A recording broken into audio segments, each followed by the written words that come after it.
I call preamble, wherein we're going to start with some scriptures just to give a foundation. Then we're going to give a good preamble to give you historical background.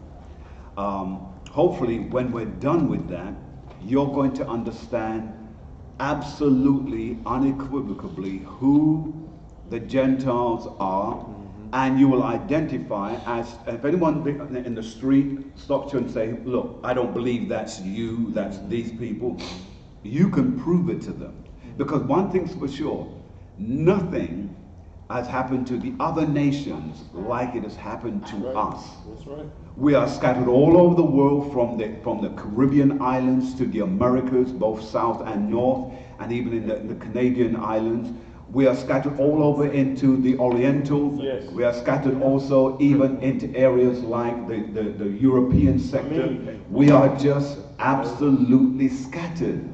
And wherever our people are, I'm telling you, when you go and you see them, we look alike. Yes. And if you ever get the opportunity, some people say, well, Africans just look like this. No, sirree. When you meet a Shemite African, you'll know that's your brother, that's your sister. That's right. No doubt in your mind. Look, people turn around and they say, well, you know, Africans look like this. No. There's a difference between Hamite Africans, Yes. Hamite, and difference between Shemite Africans. There's a big difference.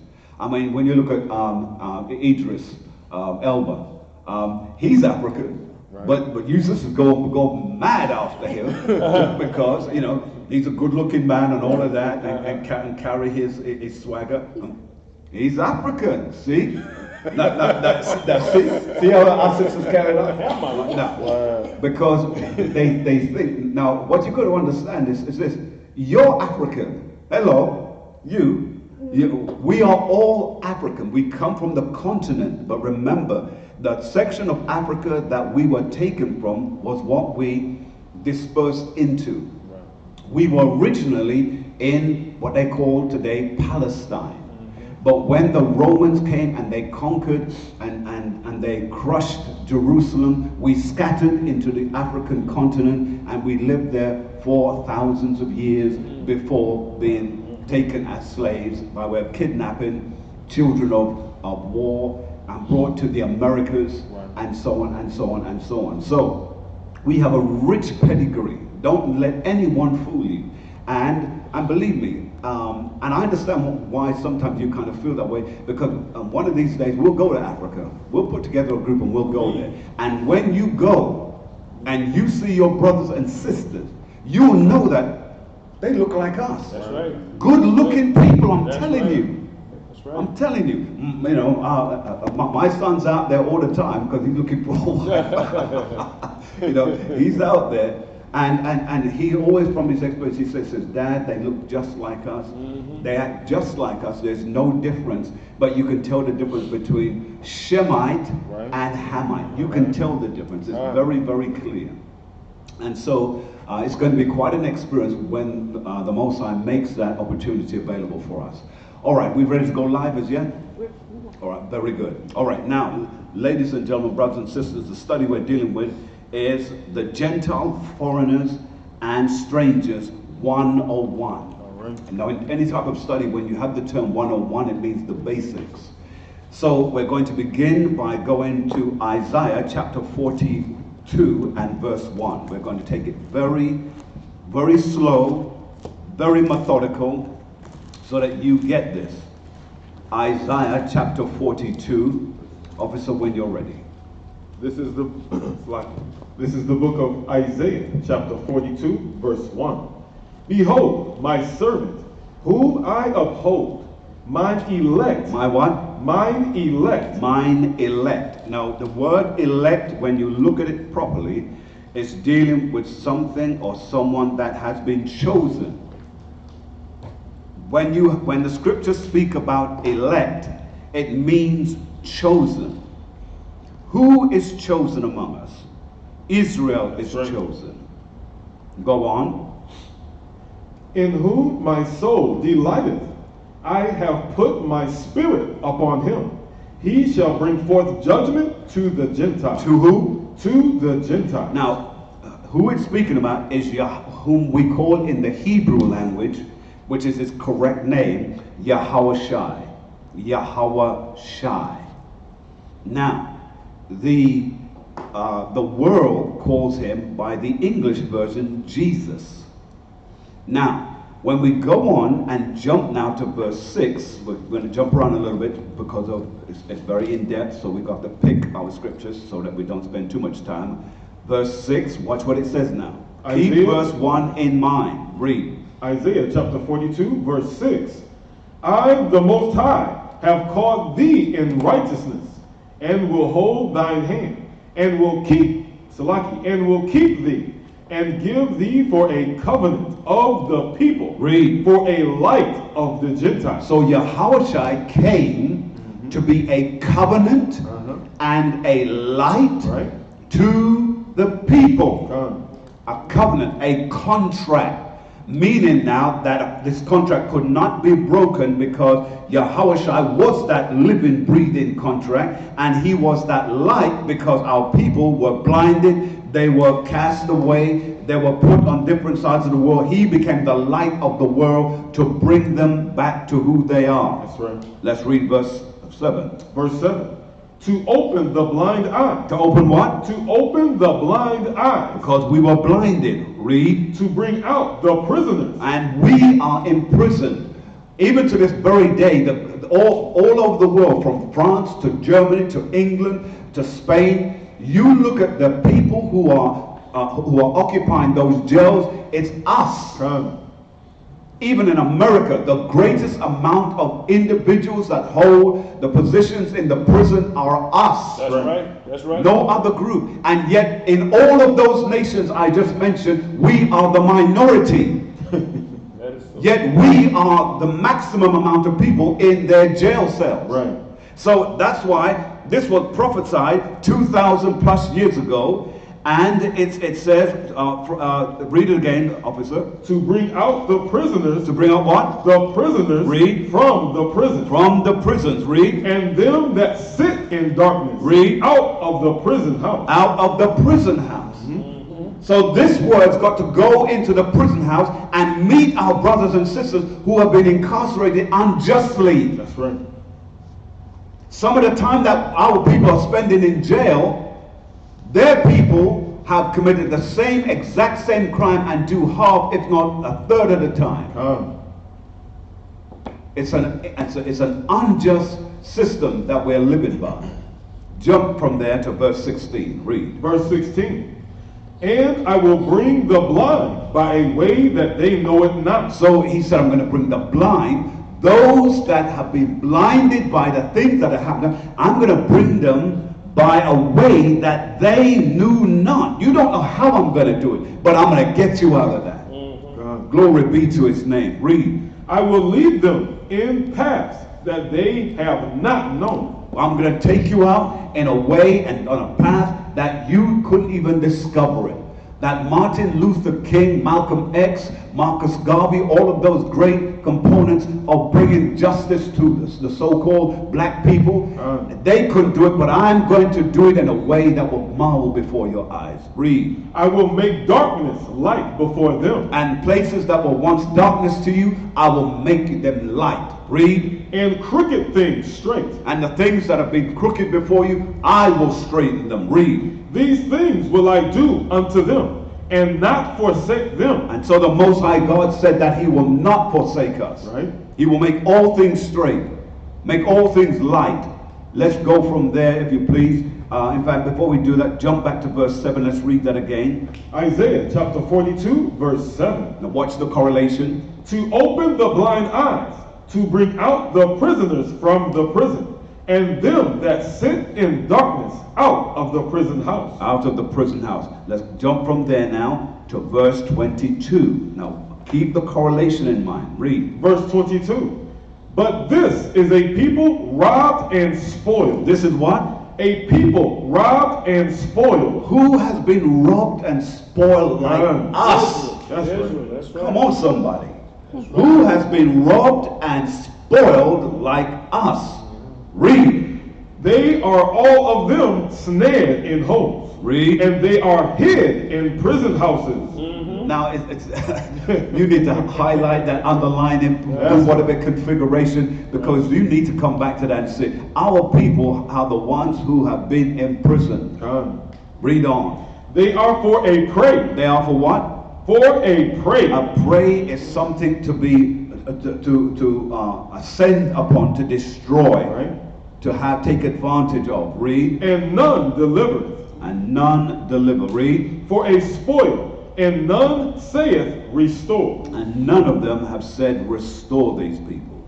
Now from there, let's go to verse 24. Follow me closely, please. Isaiah chapter 42, verse 24. Who gave Jacob for a spoil, and Israel to the robbers? See? So we can see that Yahushua set this up. Isn't it something that the Most High God set this up for his people? That's right. To be spoiled, to be ensnared, and to be robbed. Now you say to yourself, what type of God does that? Well, he does it to a stiff-necked and disobedient people. That's right. He's trying to get us right, but we don't want to be right. Right. We're like Frank Sinatra. I want to do it my way. And look where he is now. Let's read. Did not the Most High, he against whom we have sinned, for they would not walk in his ways. They would do what? They would not walk in his ways. They will not walk in his ways. Read. Neither were they obedient unto his law. Unto his laws. And the crux of it all is that we are not obedient to his laws. That's right. His laws. It only is saying, follow the laws and watch how I bless you. That's right. Don't follow the laws and I'm going to have to step away from you, which now leads you to destruction. So in order to make more clarity sense of this, let's go, if you please, to the book of Exodus. Chapter 3 and verse 10. Because we need to now bring about a perspective.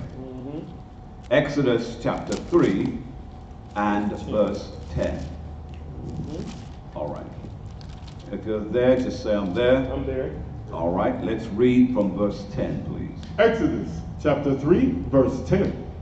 Come now, therefore, and I will send thee unto Pharaoh, that thou mayest bring forth my people, the children of Israel, out of Egypt. Out of where? Out of Egypt. Out of Egypt.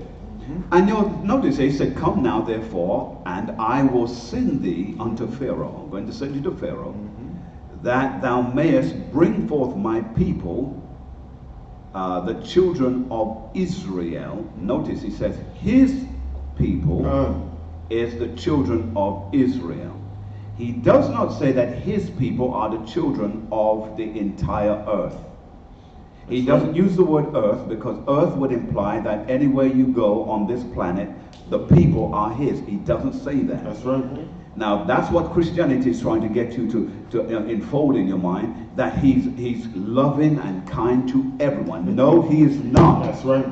He's not. Ladies and gentlemen, brothers, please listen to me carefully. I know you've been indoctrinated in a Christian dogma, but you've got to unwind yourself out of that. That's right. Because he's not here for everyone. He's here for his people who have been greatly misused, killed, and destroyed. So right here in black and white it says, my people, the children of Israel, out of Egypt. Now to tie that in, go to 2 Chronicles chapter 7 and 14 for me, just real quick, and then we'll get back on track. 2 Chronicles.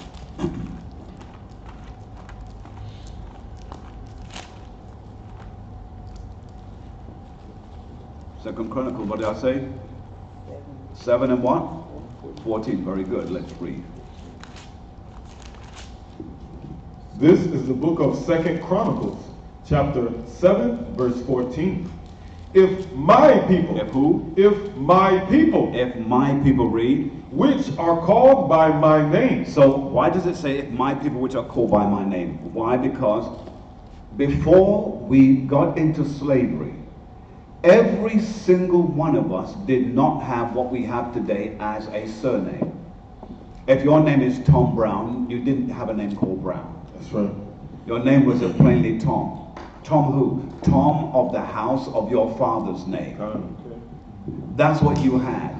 Now, the only thing that we would use to surname ourselves was the tribe that we were from, which would be Ben Yasharel or Ben Israel. We are the sons of Israel and daughters of Israel. That's what we are.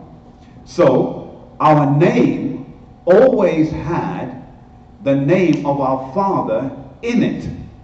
That's why when you think about the name of Daniel, the El at the end is speaking about God. Daniel, Joel, these are all names that reflect the name of their power. You see that? Right. Zephaniah. See, Yah, Y-A-H at the end, all reflected the name of their power, their God. Now, we were the only people on earth who had that. No one else had it. Only we had that. And so that's why when it says, if my people which are called by my name, that's why he could say that. Read. Shall humble themselves. So we must humble ourselves. Read. And pray. And do what? And pray. Prayer must be a staple of our everyday action. Read. And seek my face. Seek his face. Seek to know him. Read. And turn from their wicked ways. Turn from their wicked ways. Read. Then will I hear from heaven. Then you're going to hear from heaven. Read. And will forgive their sins. He said our sins will be forgiven. What? And will heal their land. And the land that is ours will be healed. See that? All right. Now from there, let's go to Hosea chapter 1. Oshi, as the Greeks put it. We'll go to Hosea chapter 1 and verse 9. All right. If you're there, go ahead. The book of Hosea, chapter 1 and verse 9. Then said the Most High, call his name Lo Omani. Oh, okay. Now, the reason why this is so important, because what it does, it gives us some context. It says, call thy name what? Lo Omani. Lo Omani. Lo Omani. Read on. For ye are not my people. For you are not my people. Now, isn't it ironical? We just read in Exodus where it said, Israel is my people. Now, he says that you are not my people. In fact, I'm not even going to call you Israel. I'm going to call you Lo Mainani. And why I'm calling you that is because I'm putting a name on you that separates you from me. And let's read it again from the top. Hosea chapter 1 verse 9. Then said the Most High, call his name Lo Omani, for ye are not my people, and I will not be your Yahweh. And he said, now I'm not going to be your God. I'm not going to be your Yahweh. Now to understand that more clearly, highlight that verse. Let's give a precept to it to give it context. Let's go from here to Isaiah chapter 59 and verse 2. Isaiah 59 and verse 2.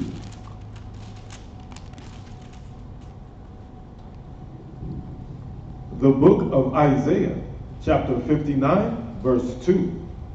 But your iniquities have separated between you and your God, and your sins have hid his face from you, that he will not hear. So, it's telling us clearly here, the reasons why we are called Lo Omani is because it says your iniquities, your sin actions have separated you from your power, your maker, your God.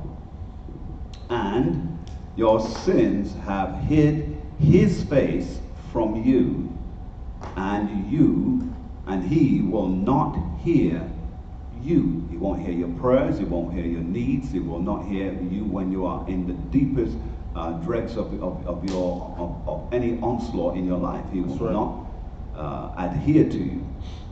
So here you're seeing that's the reason why our name was changed. Now, to give some context, allow me just a moment to preamble. Please make note. There are indeed two sets of Gentiles. There's two sets of Gentiles. To understand it, we're going to go to the Zondervan Compact Bible Dictionary, and we're going to read the distinction with a Gentile. And once we've got that, then we're able to make further investigations. All right, so if you have it, let's go ahead and read. In the Zondervan Compact Bible Dictionary, page 195, Gentiles. Gentiles, usually it means a non-Israelite people. A what? A non-Israelite people. So it says usually. Usually. What does usually mean, ladies and gentlemen? Sometimes, exactly. So usually it means a non-what? A non-what? Israelite. Right. So that's what it means. Is there any more to that? Or? No, sir. All right, that's good, good. Now, since we understand that's what it usually means, we now are clear that there are two sets of Gentiles. Now, we have to also look how they are categorized. Number one, we have the other nations that are not Israel, they are Gentiles. The other nations that are not Israelites, they are Gentiles. We'll go through what the word means as far as going and all of that in just a moment. Number two, the Gentiles that were grafted into the covenant, they were Israelite foreigners. That's right. Let me repeat.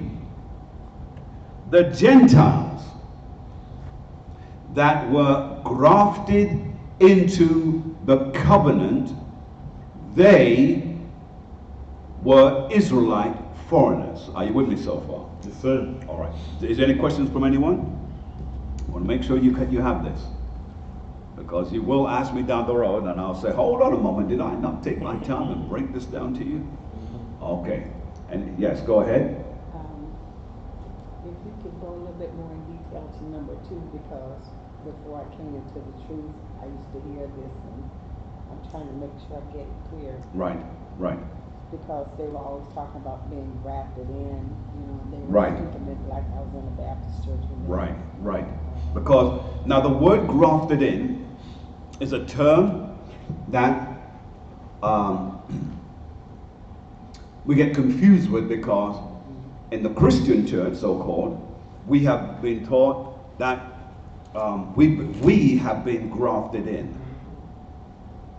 Because the view was a particular group of people were the Jews. That's right. And because we, people of color, are outsiders, we were grafted into them to make us a part of them. That's right. So that the stem, if this be the stem of the tree, and there needs to be a branch, we were cut and tied in and grafted in, so that over a period of time we grew and became part of the same tree. Well, that's rather odd. Because that's like saying I'm going to take a banana tree and I'm going to engraft an apple tree to it. And as they grow, apple tree and banana tree will grow together. That's nonsense. That's nonsense. That's right. A seed is a seed is a seed. That's right. That's right. And it can only produce what it has in it. That's right. So, The only reasons why it uses the word foreigner Gentiles are grafted in is because in the beginning we were the same. Yes. Yes. But because of our disobedience, we strayed away. In other words, we were the same, one and the same. We were disobedient, so we were split away. And I'll prove that to you in a moment. One part went that way, one part went this way. We were the same. Yes. But when the time came, the fullness of time came, that the Most High wanted to engraft us back together. We were the same in the beginning. When we were engrafted back together, when you looked at us, we looked the same. Yes. Even though we were separated, but we're brought back. Now, how do we now become engrafted with people that we never looked the same in the first place? Yes. You get it? Makes no sense, does It it? made no sense. That's like saying, well, you know, all right, so I've got a black arm, but you cut it off and you graft an arm that looks white, and I'm walking around with that, and it's like, it's okay. Makes no sense. No I've sense seen at a all. movie like that too. See? It's crazy. No sense at all. So, oh, you've got an engrafted in arm, so you become one of us. No, I look odd. That's right. So that's kind of what it's about there. But let's break it down even more. Let's make it more plain sense. Yes. So, history connotes that our people were scattered Right. and became what's called scattered sheep. King David was the first king to rule over all 12 tribes. David ruled over all 12 tribes. Then King Solomon came into power and he sinned. Right. His sin split the kingdom into two houses. That's right. Keep that in mind because people will forget that. Two houses came out of the sin of King Solomon. The wisest man on earth sinned to the degree that it split the house of Israel. Now, when it split them, they had two houses. The first house is called the house of Judah. That house of Judah is known as the southern kingdom. It is made up of Judah, Benjamin, and Levi. That's what it's made up of. Are you with me so far? Yes. The second house is the house of Israel. The house of Israel is known as the northern kingdom. I hope you're getting this. Oh, yes. That house is made up of Ephraim, Manasseh, Simeon, Gad, Reuben, Zebulun, Naphtali, Asher, and Issachar. That's right. Now, when the kingdoms were divided, they were divided to the degree that they became a separate kingdom and a separate nation. So we were the same. Just let me borrow this book for a moment. We have two books that are identical, but they were separated, and they became separate nations and separate kingdoms. Any questions so far, ladies and gentlemen? Are we good with that? Yes, sir. Now, in order to understand that, oh, okay, go ahead. What was the catalyst that separated the two kingdoms based on Solomon's sin? What was the catalyst? The catalyst for it was the fact that they failed because of the actions of the king. They also started to plunder into not following the law, statutes, and commandments. But also, you must remember, it's set about a cataclysmic problem to the degree that down the road, the future, even the leaders thought it was okay to go and mix with the other nations' women. That's right. and they married them. And had babies and all of this business. But here was the problem. We just discussed this last night. Here was the problem. That as the children were growing, none of them spoke Hebrew. Why? Because the foreign women were teaching the children their language. And in teaching them their language, not one of them spoke Hebrew. So you can imagine the mess that was. You're going through Israel looking for the people to all speak Hebrew. Then the children are coming up speaking whatever language that woman came from. That's right. It made a mess of things. Yes. Nehemiah got boiled by him and he was upset, and he would rebuke and even kill. That's right. To get it back straight and rebuke the leaders and say, you need to stop that mess, get rid of your wives, put your children aside, and begin to only deal with your own people and keep the laws. You see, remember, Solomon was a wise king, but when he married the foreign women, the foreign women also made him sin too, because he started to worship their God, knowing better. The catalyst was used, or huge, because it had a far extended problem for the future. And to some degree, we plundered into that too. But one of the keys behind it was the fact that we were also prone to being stiff-necked. It's in our nature. Question? Me? Yeah. I was just thinking. Because it's... This is Yeah. Absolutely. And it gets even, it gets even more deeper, but we'll deal with that down the road. If you want to understand it with more clarity, make a note of this, please. You must write this down. 1 Kings chapter 11. Read that chapter through, and you'll find that it will give you much clarity to understanding it. 1 Kings chapter 11. Begin at verse 1. Just read all the way through. Okay. Right. Correct. Yeah. Now, here are the names of the kingdoms that, or empires that had us in captivity. I'm going to go through all of them, but you must know that it's not in correct order, because different times, different things happen to the northern kingdom that happened to the southern kingdoms. All right? So make a note of this. First of all, we have the Egyptian empire. They held us captive. The Babylonian Empire, they held us captive. The Assyrian Empire, they held us captive. The Media-Persia Empire, they held us captive. The Grecian Empire, they held us captive. The Roman Emperor or Empire, they held us captive. So how many is that so far? 6, right. So you can see how many has held us in captivity. And remember, Rome came back and held us in captivity again. To make 7. That's right. So we have been completely spoiled by the other nations.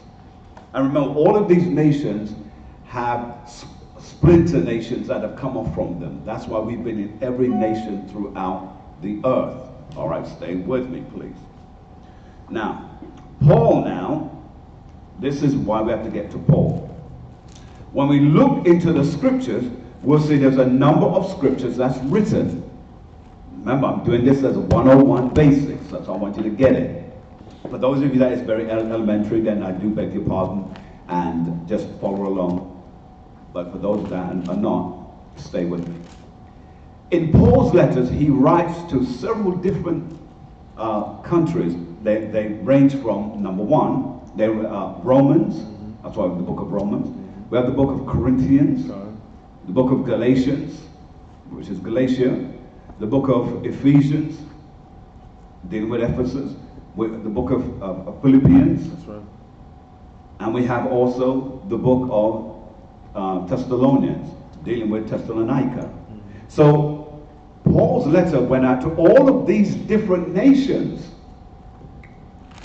Now, in Christianity, they're saying, He sent the letters out to all of these other nations because he wanted them all to be saved.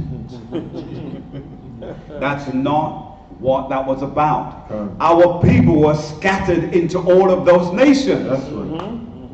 And so in order to get them, he had to write to those nations where our people were so that the letter gets to them. Yes. Yes. That's what all that's about. Are you with me so far? That's Yes. right. So that's why his writings are like that. Now, the house of Judah existed during the time of Yahushua, with a small remnant of the tribes. Because the majority, in terms of the northern kingdom, were taken away. They were scattered far off. But a small remnant of them still existed in the time of Yahushua, or the Mashiach, and along with Judah, Benjamin, and Levi. You with me so far? Yes, sir. Now, when we look at the term Gentile, it comes from a word which means goi or goa. All right? Goi. You go. Now, why is that used? The spelling of that is G-O-Y or G-O-E-E. Now, why is that so important? Because when you have the word go, it means you are a foreigner. That's important to remember, because you will be plagued with individuals that will call you a go and a going, and then they'll have the nerve to want to ask, you don't even know what that means. Now you know what it means. Right. It means foreigner. You with me so far? Then we have the word stranger, which is in the scriptures. The word stranger comes from a Latin word. Are you still with me? Yes, which also comes from the word estenduous. Estenduous. I'm butchering a little bit. Estenduous. It's a Latin word. So you can look it up, and if I butchered it, then you put it right. Huh? Oh, I knew you were going to say that. Okay. All right.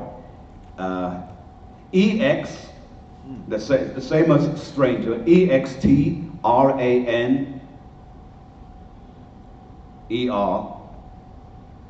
or EUS. That's foreigners. How did I spell it? EXTRANEUS? Good. That's also for strangers. It's always good to be prepared, because folk will ask you some things now. All right, that's good. Now, so the word Gentile, you should write it down as Gentile, foreigner equals stranger. Gentile equals foreigner equals stranger. You with me so far? Yes, sir. Yes. Good. Now, is there anything that I need to straighten out with that? Because now I'm going to go back into scriptures. I'll finish with the preamble. I'm going to go into some scriptures, because I want to prove everything, right? Now, if I prove it in the scriptures, then you won't fall into any ditches when you're talking to someone face to face. Any questions? I have a question. Yes, sir. If you said everything was for basically the black people around scattered, right? Correct. What about the other nations? The other nations. The other nations, okay. You know what I want in the Apocrypha? Yeah, no, but well, the Isaiah 40 would be good, but the only reason why I want to go straight to the jugular is because I want our brother to kind of see. Yes. So 2nd Ezra is chapter 6, and we're going to read, in fact, verse 50. Chapter 6. Yeah. So we're going to read verse 56. As 2nd Ezra is chapter 6 and 56. And we're going to read 57 as well. Yes, sir. All right. Now, this is going to be a little bit heavy for you, my brother. But I thought that the best thing is for me just to go straight to the throat with it, because I could go the other way, but in your mind you'll still be saying, What about the other nations? What about the other nations? Because it's not the first time we've heard that. All right? So watch this now. Go ahead. In the Apocrypha, 2nd Ezra chapter 6, verse 56. As for the other people, which also come of Adam, thou hast said that they are nothing. They are what? They are nothing. Who is not nothing? Who is nothing? As for the other people. The other people. Because remember, trying to prove that Israel is the only one that the Father is interested in right now. Go ahead.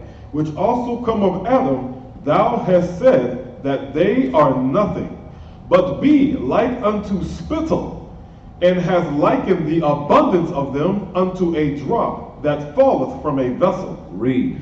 And now, O Most High, behold these heathens. These heathens, read. Which have ever been reputed as nothing. As they've been reputed, their reputation is that they're nothing, read.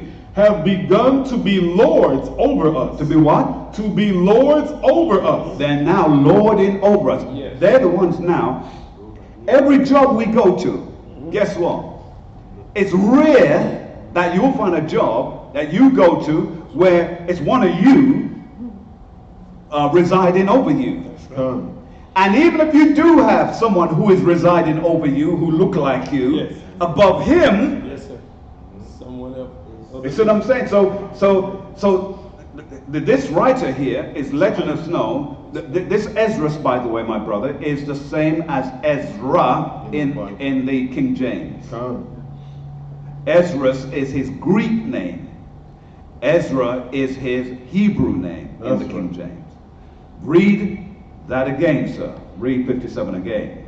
2nd Ezra chapter 6, verse 57. And now, O Most High, behold, these heathen, which have ever been reputed as nothing, have begun to be lords over us. Lords over us. Read. And to devour us. And they have devoured us. That's right. From there, go to Deuteronomy chapter 6, 7 and 6. 7 and 6. I'm just answering our brother's question to make sure that he's very clear. We'll be back on track in just a moment. The book of Deuteronomy, chapter 7 and verse 6. For thou art an holy people. So he says, we are a holy people. We are holy people, even but yet we are still acting like fools. We are still acting like ingrates. Yes. But let's read. Unto the Most High, Read. Our Yahweh. The Most High, thy Yahweh, have chosen thee to Read it verbatim. Salaki. For thou art an holy people unto the Lord thy God. And the Lord thy God hath chosen thee to be a special people unto himself. Above all people above all people that are upon the face of the earth. See, above all people that are upon the face of the earth. Now, jump from there to chapter 10 and verse 15. Deuteronomy, chapter 10 and verse 15. Only the Lord had a delight in thy fathers to love them, and he chose their seed. Chose what? Emphasis on the word house, because there's a house of Israel, there's a house of Judah. Right? Go on. A holy priesthood. Read. To offer up spiritual sacrifices. Spiritual sacrifices. Read. Acceptable to the Most High by the Amashiach. By the Amashiach. So, if we were to read it one more time, please. 1 Peter chapter 2, verse 5. Ye also, as lively stones, are built up a spiritual house, a holy priesthood, to offer up spiritual sacrifices, acceptable to the Most High by Yahushua the Amashiach. So, a holy priesthood. So, can the other nations be priests?